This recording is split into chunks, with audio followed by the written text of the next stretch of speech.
Armed Women of America. I want to provide you ahead of these regional roundups with a strategy that will help you see more of what's going on within your environment so that you can keep yourselves a whole hell of a lot safer between now and these events. Our eyes on average move around 2 to 3 times per second, and each of those movements is known as a circade or a psychotic movement.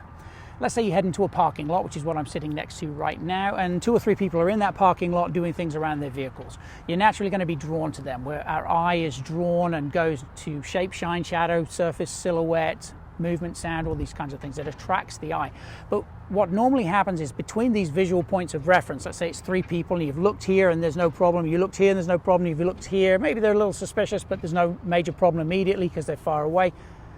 What I want you to do now is to go back and look between those visual points of reference, because when your eyes jumped from point A, point B to point C, your brain actually choked or reduced incoming data. It basically, in something called saccadic suppression, it actually limited how much visual data is coming in. That's to ensure that for the most part you have a smooth visual scanning experience. You don't get motion sick between these points of reference. So if you go back now, you've done an initial scan, found no problems, but look between these initial points of reference to look at the details within the environment that you didn't initially focus on, you're going to start taking in 10 times more of your environment, making it 10 times harder for someone to ambush or jump out at you or do something that you don't like, because you're more likely to see them coming, ultimately keeping you a whole lot safer.